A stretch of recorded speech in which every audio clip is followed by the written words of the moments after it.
Police station? ഏത് കോളേജില്? വകുപ്പ് ഏതായാലും റഷീദ് പേടിക്കണ്ട. കേസിന്റെ കാര്യം ഞാൻ ഏറ്റുന്നേ. അതിന് മന്ത്രി ഡൽഹിയിൽ പോയിരിക്കല്ലേ? വരട്ടെ. വേണ്ട വേണ്ട, പുള്ളിക്കാരൻ പ്രൈം മിനിസ്റ്ററെ കണ്ടേച്ച് ഉടനെ എന്നെ ഇങ്ങോട്ട് വിളിക്കും. ഓക്കെ. സിറ്റിയിൽ മിനിഞ്ഞാന്ന് ചാർജ് എടുത്തു അല്ലേ? തൊട്ടടുത്ത വീടായിട്ടും ഇതുവരെ നിങ്ങൾ കയറിയില്ലല്ലോ. ആയിരിക്കേ? വേണ്ട. അത് കൊള്ളാം. നിങ്ങളുടെ ഹോം മിനിസ്റ്ററും ഇതുപോലെയാ. ആളും മന്ത്രിയൊക്കെ ആണെങ്കിലും എന്റെ മുമ്പിൽ ഇരിക്കാൻ മടിയാ. അല്ല, കാര്യമുണ്ട്. അവന് രാഷ്ട്രീയത്തിൽ ഇറക്കിയതും പൊക്കിയതും ഒക്കെ ഞാനാ. അതിരിക്കട്ടെ, കുടിക്കാൻ എന്താ എടുക്കേണ്ടത്? കാപ്പിയോ ചായയോ അല്ലെങ്കിൽ? ഒന്നും വേണ്ട. അത് പറ്റില്ല. ആദ്യമായിട്ട് എന്നെ കാണാൻ വന്നിട്ട്. അത് ഞാൻ നിങ്ങളെ കാണാൻ വന്നതല്ല. പിന്നെ? മകനെ. കാര്യം വിളിക്ക്, പറയാം. നിമ്മേ, മോനെ നിമ്മേ.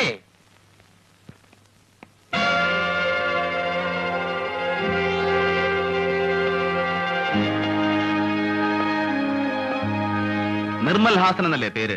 അതെ. താൻ എന്നോട് സ്റ്റേഷൻ വരെ ഒന്ന് വരണം. എന്തിന്? പരീക്ഷാ ഹാളിൽ കുഴപ്പമുണ്ടാക്കിയില്ലേ, അതിന്. എന്തു കുഴപ്പം? അതൊക്കെ വേണ്ടപ്പെട്ടവർ അന്വേഷിച്ചിട്ടുണ്ട്. കോളേജിൽ നിന്ന് ഞങ്ങൾ വരുന്നേ. വേണം. തനിക്ക് ഞാൻ ആരാണെന്നറിയോ? അറിയാം. ഇവിടുത്തെ രാഷ്ട്രീയത്തിലെ കിങ് മേക്കറാണ്, ബിസിനസ്സുകാരനാണ്. മന്ത്രിമാരുടെയും ഉദ്യോഗസ്ഥന്മാരുടെയും പണക്കാരുടെയും ഇടയിൽ സ്വാധീനമുള്ളവനാണ്, ശക്തനാണ്. പിന്നെ സാറിനെ കുറിച്ച് എനിക്ക് ഒന്നുകൂടെ അറിയാം. തിരുവനന്തപുരത്തെ പ്രമാണിമാർക്ക് പെണ്ണ് കൂട്ടിക്കൊടുത്ത് കാശുണ്ടാക്കുന്നവൻ, റോയൽ പിംപ്. നീ എന്താ പറഞ്ഞത്? മിസ്റ്റർ വെറുതെ കാണാകുണ വർത്തമാനം പറഞ്ഞാൽ എന്റെ ജോലി മുടക്കരുത്. നില്ലേ, എന്റെ മോനെ കസ്റ്റഡിയിലെടുക്കാൻ തന്റെ ഒരു അറസ്റ്റ് വാറന്റ് ഉണ്ടോ? അതൊക്കെ ഉണ്ടാവും. മര്യാദക്ക് ചെറുക്കനെ ഇറക്കിക്കൊണ്ടുപോകാൻ സമ്മതിച്ചില്ലെങ്കിൽ ഞങ്ങൾക്ക് ബലം പ്രയോഗിക്കേണ്ടി വരും. പറ.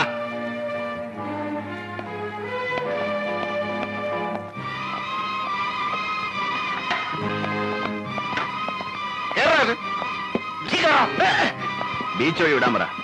സാർ, ഒരു സംശയം. എളുപ്പം സ്റ്റേഡിയം വഴിയല്ലേ? താൻ പറഞ്ഞത് എഴുതാ മതി.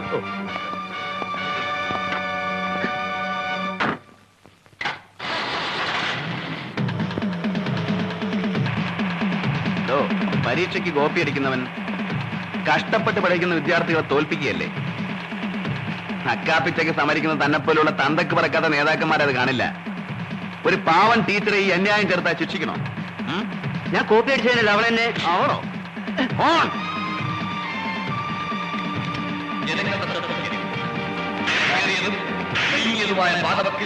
ആരും കൂട്ടം കൂടി നിൽക്കുവാനോ മറ്റു വാഹനങ്ങൾ പാർക്ക് ചെയ്യുവാനോ പാടുള്ളതല്ല.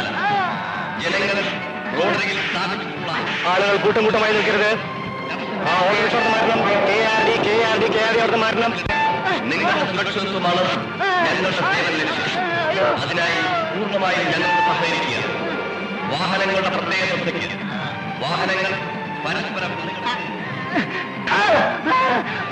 ആളുകൾ വലത് ഭാഗത്തൂടെ നടക്കണം. ലോറി ലോറി ലോറി അവിടെ മാറണം. ടീച്ചറുടെ മുഖത്ത് നീ ആസിഡ് ഒഴിക്കോടാ? ഇല്ല സർ, ഞാൻ പറയുന്നത് ടീച്ചറെ കൈ കീറി മുറിക്കോടാ? ഇല്ല സർ, ചെയ്യില്ല. ഞങ്ങൾ നിന്നെ ഇടിച്ച് നീ ആരോടെങ്കിലും പറഞ്ഞു തന്നിട്ട് നാവിയാൻ പിഴർത്തോളി. മനസ്സിലാകാം. വാഹനങ്ങളുടെ മുൻവശത്തും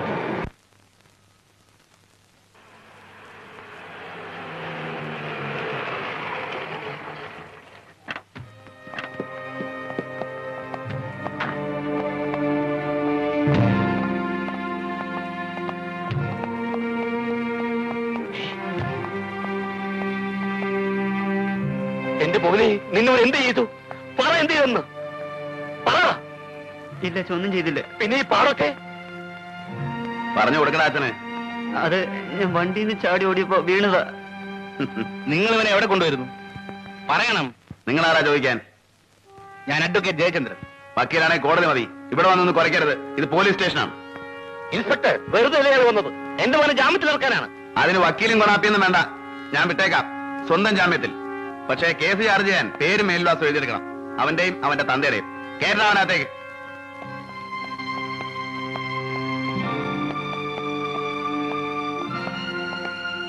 സാറിനോട് കോളുണ്ട്. ഞാനിവിടെ ഇല്ലെന്ന് പറ. തിരുവനന്തപുരത്ത് നിന്നാ. അറിയാം മിസ്റ്റർ.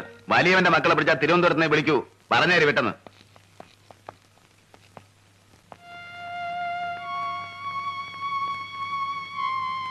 ഒരു അഡ്വക്കേറ്റ് എന്ന നിലയിൽ അവൻ എനിക്ക് റെസ്പെക്ട് തന്നില്ല. അത് ഞാൻ ക്ഷമിച്ചു. എന്നാൽ നിന്റെ കാര്യത്തിൽ അവൻ കാണിച്ച അമിതമായ താല്പര്യമാണ് എന്നെ ഇറിറ്റേറ്റ് ചെയ്യിക്കുന്നത്. ഏതവന്റെ കാര്യമാണ്? ഇൻസ്പെക്ടർ ബൽറാം. നിന്റെ കൈ മുറിഞ്ഞതിൽ എന്നേക്കാൾ വേദന അവനാണ്.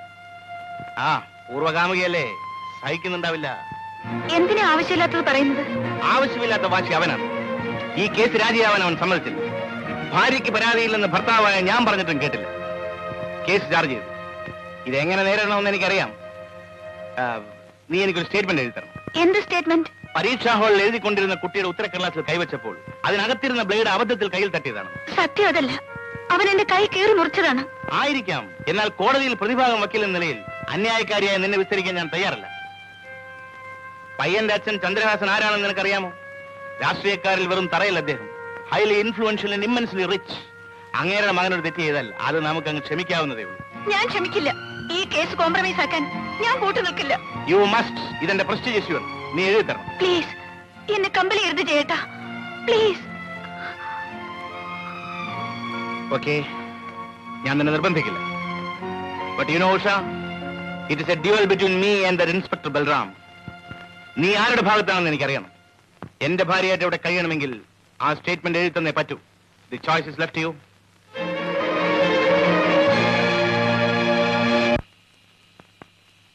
അകത്തുണ്ട്, വിളിക്കാം. ആരാത്?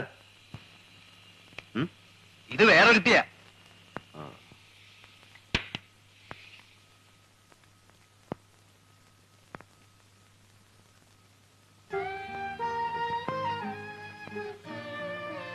മിസ്സിസ് ജയന്തൻ ഇവിടെ? ഞാൻ ഇന്നലെ കൊടുത്ത കംപ്ലൈന്റ് കഴിയുമെങ്കിൽ വിത്ഡ്രോ ചെയ്യാൻ. എനിക്ക് നേരത്തെ തോന്നിയിരുന്നു. അഡ്വക്കേറ്റ് ജയന്തന്റെ വാദം കേട്ടപ്പോ അയാളുടെ ഭാര്യ പ്രതിഭാഗം ചെയ്തു. It's all right. I'm sorry. ഒന്നും പറയണ്ട. ഞങ്ങൾക്കിതൊരു പുതിയ അനുഭവമൊന്നുമല്ല. വെട്ടും കൊലയും നടത്തിയപ്പോൾ തന്നെ അവസാനം ഒത്തുചേരും. ഇടയിൽ കഷ്ടപ്പെട്ട് കേസന്വേഷിച്ച പോലീസുകാരന്റെ വായിൽ പച്ചത്തെറിയ എന്റെ നാവിൽ വരുന്നേ. ഞാനൊന്നും പറയുന്നില്ല. പക്ഷേ നിങ്ങൾ ഈ ചെറിയ കാര്യത്തിന് ഇവിടെ വരേണ്ട കാര്യമില്ലായിരുന്നു. എന്റെ ഗതികേടുണ്ട്, അല്ലെങ്കിൽ കുറ്റബോധം കൊണ്ട്. അഡ്വക്കേറ്റ് ജയചന്ദ്രന്റെ ഭാര്യയ്ക്ക് ഗതികേടുണ്ടെന്ന് പറഞ്ഞാൽ ഞാനത് വിശ്വസിക്കില്ല. പിന്നെ കുറ്റബോധം ഒഫീഷ്യൽ ഡ്യൂട്ടിയിൽ എന്നെ വഴിതെറ്റിച്ചതിലേ ഉള്ളൂ. പേഴ്സണൽ ലൈഫിൽ എന്നെ വഞ്ചിച്ചതിലില്ല. ഞാൻ ആരെയും വഞ്ചിച്ചിട്ടില്ല. മറ്റൊരാണിന്റെ ഗർഭം ധരിച്ച് നിനക്കത് പറയാമോ? മിസ്റ്റർ ബൽറാം, ആ ആണിന്റെ ഭാര്യയാണ് ഞാൻ. അദ്ദേഹത്തിന്റെ കുഞ്ഞിന്റെ അമ്മയായെങ്കിൽ അതെന്റെ കുറ്റവുമല്ല. ഓ, ക്രെഡിറ്റ് ആയിരിക്കും. കുറ്റം എന്റെ തന്നെയാ. വർഷങ്ങൾ അടുത്ത് പെരുമാറിയിട്ടും മണിക്കൂറുകളോളം തനിച്ചൊരുമിച്ചുണ്ടായിട്ടും നിനക്കൊന്നും നഷ്ടപ്പെട്ടില്ലല്ലോ. വിദ്യയായി എനിക്ക് നിന്നോട് ആരാധനയായിരുന്നു, ഡിവൈൻ ലവ്. പകരം ഒരു ഡെവിൾ മോളസ്റ്റ് ആവാൻ എനിക്ക് കഴിഞ്ഞില്ല. അതിലേ എനിക്ക് ദുഃഖമുള്ളൂ. എന്നെ പഴിചാരി നിങ്ങൾ ശുദ്ധനാവാൻ നോക്കുകയാണോ? ഏയ്, എനിക്കെന്ത് ശുദ്ധത. ഞാൻ എന്നും കുടിക്കും, തോന്നുമ്പോഴൊക്കെ വ്യഭിചരിക്കും. എനിക്കറിയാം. ഇന്ന് എന്റെ ഭാഗം നിങ്ങൾ കേൾക്കണം. കൺഫെഷൻ ആണെങ്കിൽ വേണ്ട. വീടും കുടുംബവുമായി കഴിയുന്ന എനിക്ക് പഴയ കഥകൾ ഓർത്ത് കരയാൻ നേരമില്ല. അന്ന് എന്റെ അച്ഛനും നിങ്ങളും തമ്മിലുണ്ടായ വഴക്കിൽ ഞാൻ മാറി നിന്നത് ഒരു പാവം ചേരാൻ പറ്റാത്തത് കൊണ്ടാ. പിന്നീട് അച്ഛനെ കൊണ്ട് സമ്മതിപ്പിക്കാമെന്നാണ് ഞാൻ കരുതിയത്. അതിൽ തോറ്റപ്പോൾ വീടുപേക്ഷിച്ച് ഇറങ്ങി തിരിച്ചവളാ ഞാൻ. നിങ്ങളെ അന്വേഷിച്ച് പലരും പലതും പറഞ്ഞു കേട്ടു. ഞാൻ വിശ്വസിച്ചില്ല. ഒടുവിൽ ഞാൻ കണ്ടത് എവിടെ വെച്ചാണെന്നറിയാലോ.